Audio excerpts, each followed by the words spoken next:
Welcome one and all to Cafe Penumbra, your cyber cafe where we exchange ideas about current events, hot topics, storytelling, plus all the things. Just a quick reminder, if you're here, the podcast is only half the experience. So if you're not aware, there is a Discord server that's kind of our sister platform. And you can head over there to weigh in on topics, pose questions, even start a new episode. You can find a link to the Cafe Penumbra server in the show notes, or if you head over to seraphimpenumbra.com, you'll find a link in the server there. Seraphim Penumbra in the studio today. Thanks very much, everyone, for joining me. Today, we're talking about the anti-LGBTQ+ legislation that recently passed and has been in the news.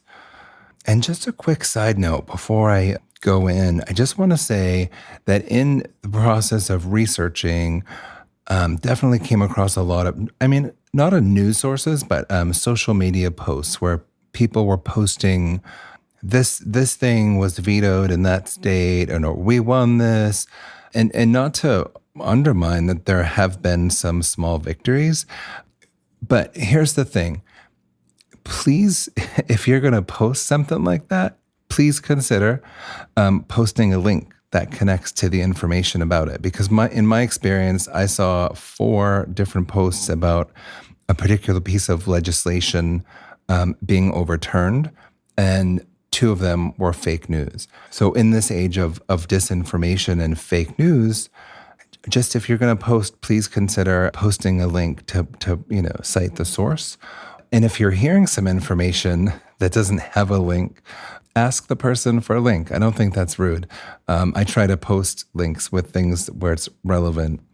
But yeah, that's just my little side, one of my tangents, one of few, I'm sure. So first, what is this all about? I have to admit, when I first started researching this, I didn't know all the details. I knew what I had heard, but what somebody heard is no place to start a conversation that I want to be a part of, right? But I had heard that there was this ban on drag performance in public, and my perception of that at that time, it's probably about 6 months ago, maybe more, was that it was focused on Drag Story Hour. And, not to make excuses, but I thought it didn't make sense to me. So there's complacency, I'll admit it. And I knew that there have been a lot of headlines about drag story hours. So first I wanted to do a little research and find out what was real and what was hype maybe, because you can hear a lot of things from a lot of places. So I find it's best to find out what's the truth so you can accurately determine how furious and outraged you're supposed to be that day. I remember the first time that I witnessed how the media can slant news. I was in New York City, and it was in the weeks that followed 9/11, and I didn't have a job, and I was running out of money. And I remember being on the phone with my mother, who lived in Massachusetts, just a couple hours away, and she said, "What do you mean you can't get a job? George Bush is on the news saying everything is back to normal." But the reality was anything but normal. And I did go out and try to find work. I was waiting tables in those days in between gigs, and I would take my resume into restaurants and ask for work, and people were horrified. They'd look at me and say, "Are you aware there's been a national tragedy right here in New York?" And of course, I was all too aware the smoke was still drifting over our apartment in Brooklyn less than a mile away. But I still had to eat, and the landlady still expected to collect rent. So in that way, life went on, just, not the way that they had depicted it on the news. Needless to say, I have been very careful about the news ever since. And especially in 2020, when COVID started, everybody knew everything, and there was all this panic mongering, and I just had to be very careful about the source of information, but without staying in the bubble that I was in. So when I would scroll the headlines, I'd always look for, where did this information come from? And generally, if something is from the Associated Press, this is my personal opinion, then it has been vetted. So I generally feel like, I feel pretty good about that information. I just want to make sure that I'm engaging in facts. Like I said, I want to figure out how panicked and furious I'm supposed to be. And it's hard. when you see the disparity in the same thing being reported on different networks. That's part of it, to be honest with you. I don't watch the news at all. I read the news. Anyway, in preparation, my exploration first brought me to hrc.org. I haven't always been perfectly aligned with HRC, but I do feel comfortable trusting their reporting. And of the news sources that I reviewed, they did consistently report the same information. I will reference the source of the information that I use so that you'll know where I heard it from. I did also look at the NewYorkTimes.com, NationalPublicRadio.org, and the American Civil Liberties Union.org websites to get my facts and information. At the Human Rights Campaign, if you're unaware, they are the nation's largest lesbian, gay, bisexual, transgender, and queer, or LGBTQ+ civil rights organizations, condemns the Tennessee Senate for passing SB 1440, a bill that attempts to discriminate against LGBTQ+ Tennesseans by codifying sex as a person's immutable biological sex as determined by anatomy and genetics as existing at the time of birth and evidence of a person's biological sex throughout state code. This bill also makes LGBTQ+ people more susceptible to discrimination by defining sex in a way that prevents LGBTQ+ Tennesseans from being covered by state non-discrimination laws. It will have a disproportionate impact on transgender people. Governor Bill Lee signed a bill that will prevent transgender youth from accessing age-appropriate best practice medical care. The governor also signed the country's first ban on some drag performances in one of our country's legendary music capitals, restricting artists' freedom of expression and ability to entertain and perform. Okay, that's illegal. Why does Tennessee not have to follow the Constitution? That's my first question. Since 2015, Tennessee has enacted 14 anti-LGBTQ+ laws, more than any other state in the country. It has passed novel legislation like a business bathroom sign law and the drag ban, and been a part of every trend in anti-LGBTQ+ legislation in recent years. Tennessee has banned transgender students from playing school sports 3 times, forbidden students from using the correct bathroom at school, allowed government contractors providing child welfare services to discriminate with taxpayer dollars, regulated the ability of transgender youth to access age-appropriate gender-affirming care, and several others. So far, in 2023, HRC is tracking more than 410 anti-LGBTQ+ bills that have been introduced in state houses across the country. Approximately 180 of those bills would specifically restrict the rights of transgender people, the highest number of bills targeting transgender people in a single year to date. This year, HRC is tracking more than 100 bills that would prevent trans youth from being able to access age-appropriate, medically necessary, best practice health care. 4 have already become law in Tennessee, Mississippi, South Dakota, and Utah. More bathroom ban bills filed than in any previous year, more than 80 curriculum censorship bills, and 35 anti-drag performance bills. And again, that's from hrc.org. To confirm, NPR.org says, the bill that passed in Tennessee restricts adult cabaret performances in public or in the presence of children and bans them from occurring within 1,000 feet of schools, public parks, places of worship. Okay, a lot of what I'm hearing from those lifting their voices in concern is that the terms are just like super vague, and I can see that here already. I have questions. When I read adult cabaret performances in public or in the presence of children, I immediately think adult cabaret by definition excludes children anyway, but in public, what is defined as performance? People dance on floats at pride parades, pride festivals. Does that count? Or if I take the bus to my gig and I'm already dressed, is that outside of the law? And then those story hours, that is not a cabaret show. It also begs the question, which drag entertainers are doing cabaret shows in public where you can't control the lighting, or in a church or in a school? Is it me, or does that part just seem like absolute nonsense? The more nefarious bit is denying healthcare to the trans and intersex children, which brings me to the next point from the NPR article. This was passed alongside separate legislation that bans transgender minors in Tennessee from receiving gender-affirming care like puberty blockers, hormones, and surgery. What? Why? As of a month ago, at least 9 GOP-led state legislatures were pushing similar anti-drag bills. It's this subtle and sinister way to further criminalize just being trans, said Henry Seaton of the ACLU of Tennessee to NPR last month. This is sinister. And then from the New York Times, GOP lawmakers override Kentucky governor's veto on anti-trans law. The Kentucky measure bans access to gender transition care for young people, and West Virginia's governor signed a similar bill recently. Passage of bans also appears imminent in Idaho and Missouri. The law, which began as a fairly narrow bill but steadily grew into a much larger package of restrictions, specifically bans surgeries, puberty blockers, and hormone therapy for children under 18.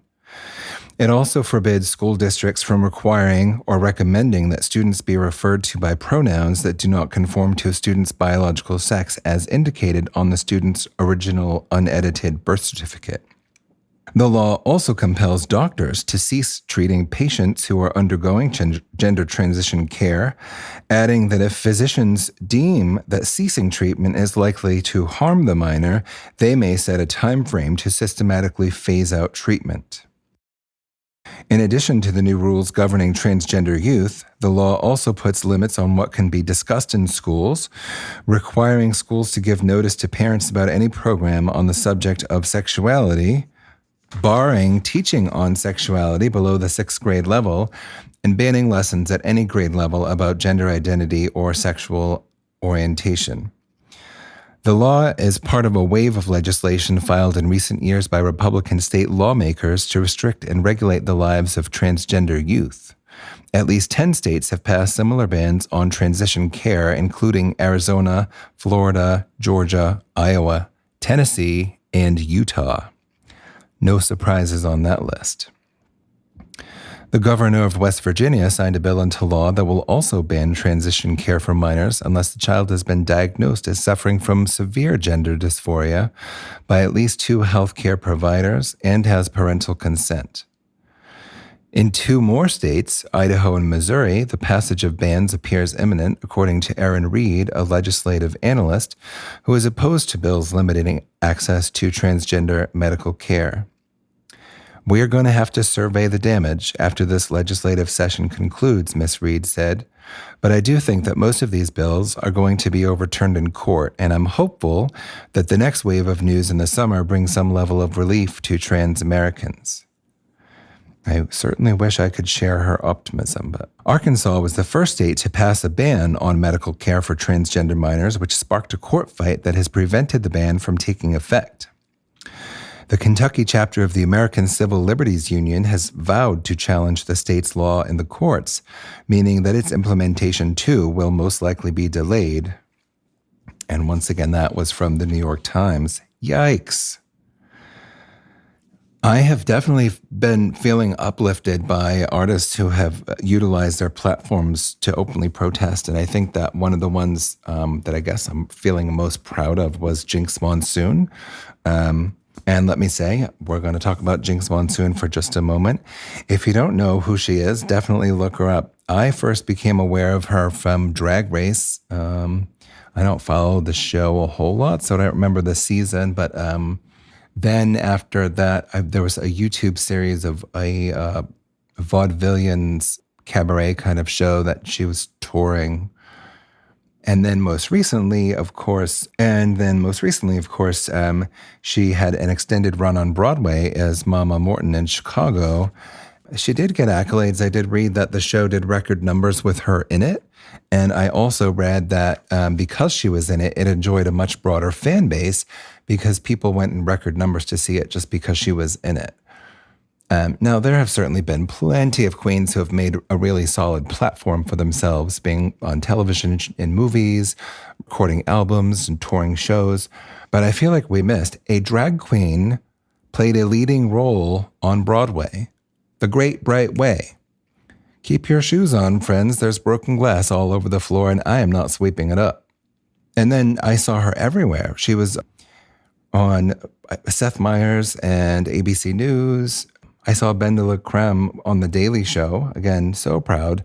Just very well spoken and it's super articulate, just breaking it. Not that it's super complicated, but, I think to have someone and feel somewhat represented from the community on a very mainstream platform, just dispelling the nonsense of all of this was just so powerful. And I was like, wow, I wish I had that capacity. And I guess in some extent, I do here now. I also I feel like Madonna, Lizzo, Melissa McCarthy, RuPaul, and then there was a drag telethon. I think it was called Drag Isn't Dangerous. And I believe that they raised money for the ACLU, but don't quote me on that. I did not fact check that. But that was like pretty massive and pretty major. And so that was exciting to see. I think the biggest thing that I read in the news in several different areas were elementary age kids had organized walkouts in their schools. And it worked. Like kids walked out of school in protest of all of this. And that kind of like resonated with me like in this extra special way, because recently I was on a panel discussing, what's happening and what's concerning, I guess. And one of my co-panelists brought that up, and she was like, my money is on the young people, which is really powerful too. We do definitely look to our elders and see, the shoulders that we're standing on. But I think it's also time to look to the young people and have them step up. And a lot of them are. So that's pretty amazing. I shared recently, this was just a funny thing that happened. Back in about 2002 or so, a bunch of us were all walking in one direction, and a small child, maybe 7 or 8, is walking toward us with his parents connected at both hands. And as the two groups crossed paths in total silence, you could have heard a pin drop. And then a beat later, this tiny little voice leaps up, filling the silence. Did you see the lady man? And at that moment, I just thought he was perfect. No hate, no judgment, just wonder. And I posted that story in response to so many others who are also struggling to know how to act and react to all this hate. And I think that's okay, but I didn't feel like that was enough. And please believe me, I'm not here on the mic because I think I have all the answers, but I think that I have some questions. And I do want my voice to be heard in my community, and I want this discussion to be in your car and in your home and in your head and at your dinner table until we can make a meaningful change. It seems like the focus of this legislation has been drag performance. And I remember thinking, why is drag performance being targeted? And I think to a degree the distinction between the community is probably not clear to a lot of people. I know that when I was doing Otherwise, my last show, a lot of the writing was this very intimate conversation about my being intersex and being trans and what those words mean. Not because I felt like I owed anyone explanations, but I wanted to use storytelling to educate people. And people would come up to me after the show and thank me because I had answered questions for them that they maybe were afraid to ask. I just don't see why the healthcare and the drag are like in the same sentence. Like I understand the overlapping communities. I just don't understand how healthcare for children is related to drag performance. I mean, I will say this, it's not unheard of for trans people to seek out refuge in the gay community because you do have this kind of like opportunity to try on gender, to try on drag as a formally acceptable way, even in the gay community, to experiment with gender. But one doesn't define the other. Drag queens occasionally decide to transition, but it's not inherently part of drag. In fact, and I'm not the spokesperson by any means, but most drag queens enjoy taking the drag off, the shoes and the corsets, the tights, as much as they enjoy the magic of the transformation, right?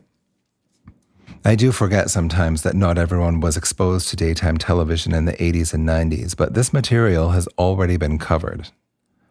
So let's not gloss over that. When I did my research to find out why drag performance was on the block, I definitely knew that it didn't really have much to do with drag, but it was really this anti-trans current, right? Now, I have definitely been to plenty of drag shows that were inappropriate for children. However, those took place in bars and clubs that children would never have had access to. And I have never been to a drag story hour, but I have heard exactly no reports of drag queens doing inappropriate material at these events. Not to mention that drag has been ubiquitous in the mainstream culture since Milton Berle, probably longer, but like when I was just like brainstorming, like what mainstream drag references like have we been exposed to? Milton Berle, Jack Lemmon, Dame Edna, Bugs Bunny, a cartoon, definitely was cross-dressing, and I don't remember all the details, but I remember seeing it. Max Baer Jr. from Beverly Hillbillies played, I think, a twin cousin. They were Southern, I don't know.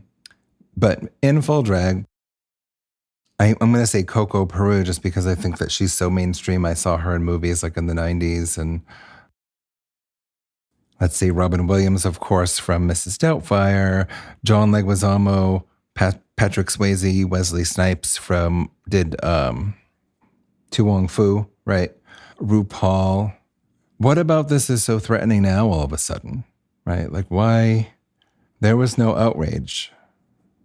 So my brain draws the conclusion that the drag bits are a smokescreen, right? When I was in New York working in clubs, I was broke, so I definitely wasn't taking taxis to my gigs. I took the subway, and I always thought, this is a free preview for all the people who weren't going out. And I never once felt unsafe. And in all the years I did that, the only time people were upset by me was when I wasn't wearing a wig, which was most of the time. But if I was wearing a $20 shake and go wig, people were feeling me. And they always thought that I was interesting. And I was just listening to Coco Peru on Delta, I think, and on Very Delta podcast. And she talked about how the only time people heckled her, for the most part, was if she wasn't in a wig. So it kind of made me think about that. But hear this. If you're that person, that is your problem. And I would recommend finding somebody to speak with about that. What I would not recommend, if you're that person who is visibly shaken by seeing me in person, is paying me any mind whatsoever. Your problem is none of my business, and I would like to keep it that way. And on a more global level, and I hear this echoed again and again, and to invoke the people's microphone, I will also echo that as an individual in this country, you get to decide what works for you, and if you have children, how you wish to raise them. But making those choices legislature for all is fascist. Making your choices legislation for all is fascist. Even if you're trying to stand on the grounds of your religious beliefs, imposing them on everyone is fascist. So let's go back. I want to highlight something. When a child is suffering from gender dysphoria, for example, one of the options in some cases is a medication that can pause the development of puberty. Now, that isn't not a big deal, but, imagine the changes that could take place in your body and you decide that you don't want them to happen. You can do that. And if you stop taking the medication, nature resumes and your body changes according to the path it will. But consider if the child stops taking the medication, the body resumes maturing based on the biological sex that is at odds with the child's well being. I hope you're able to see how life saving that could be for a young person who is struggling in a way that isn't permanent. Nobody's giving out surgeries to minors. And now in Tennessee, they can't even wear the clothes they want or be in control of their own pronouns. Why are we taking agency from minors? Like, are people able to see that that is what is happening? So part of this legislature takes that treatment off the table for those kids. Speaking for myself, having access to that option may have made one of my decades far more bearable. And I regret that it wasn't available to me, if I'm perfectly honest. But this act just multiplied the suicide rate of adolescent trans children in the Bible Belt. And they're not stopping there.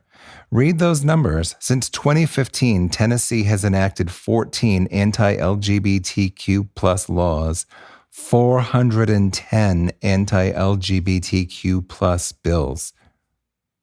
And the ACLU is tracking 449. Those numbers are insane. I remember I was gutted when Roe v. Wade was overturned because I knew we were up next. And I said it then. This has nothing to do with killing babies. This is my theory. They just used abortion to get us to willingly cede that much more of the government's control over what we can do with our own bodies. Here's what I want to know.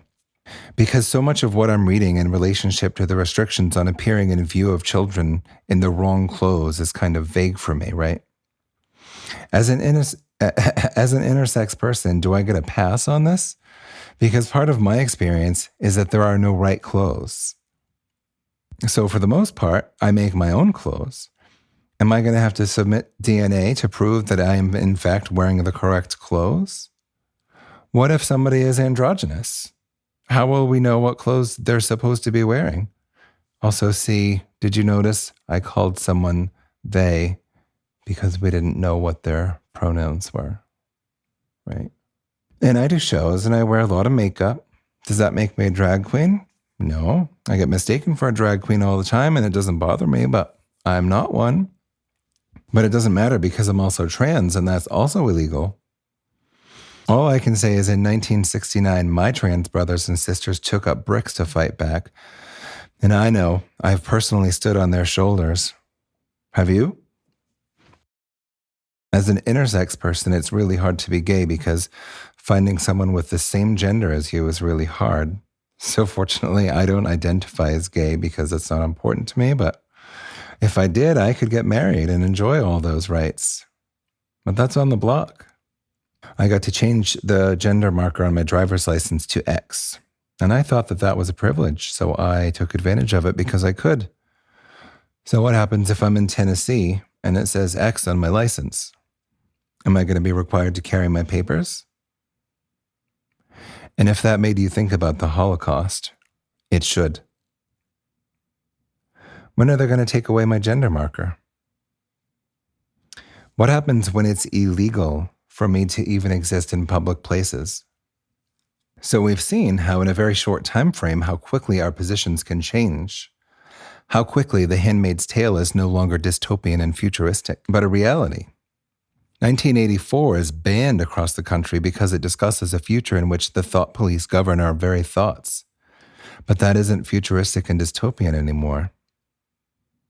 We're systematically watching as we cede more and more of our power to the government. Where is it going to stop? In your state? In your town? In your home? What can we do? Political actions? Definitely. Writing letters to our representatives? 100%. But what else? I'm listening. This is one of the things that you can certainly comment on in the Discord. I do want to say this. When I was in school in the 90s, just to clarify, I was friends who was part of the student socialist organization, and the student leader of that organization, taught a policy of voter abstinence, and I definitely took issue with that because he thought teaching his organization that they were abstaining was a political act would tell the people, that they were protesting. And I personally took issue with that because I disagree. I think all it definitely does is demonstrate apathy, complacency. The voting system may be a disaster, but ceding that power is a grave error. I have this other friend who tells me that she doesn't vote because it's a sham. And that reminds me of this story from my youth at a Baptist church. That's a blend of Pentecostalism and Baptist. One evening, we happened to go to an ecumenical service at another church that was hosting it. And on the way back, our pastor relayed an exchange he'd had with our host. I don't remember the denomination of the person who said it, but he asked them, how do you deal with the guilt of knowing the key to sinners' salvation, yet not preaching it to your congregants? To which she replied, well, I've said the sinner's prayer just in case. And just in case you aren't aware, and I'm not preaching, this is literally just an anecdotal or an illustration, if you will. But the sinner's prayer is a prayer that you say to formally acknowledge your faith to Jesus Christ as your Lord and Savior, so that if you die, you get to live forever in the sky with the old white man. So the moral of the story is, even if you believe that voting doesn't matter, do it anyway, just in case you're wrong. I think a revolution in the way that we look at bullying is in treatment for the bully. So what about treatment programs for the people who are having problems with our community? Like, what if that was part of where we shift our focus to? What about making permanent changes to the way that we do things so that no person or group gets to take away the rights and liberties of any other person or group? Let me boil this down to the bones. Basically, denying healthcare to children who are now defenseless, you're subjugating children because you perceive them as a threat. Just think about that. We need some big bully therapy up in here because you are bullying children.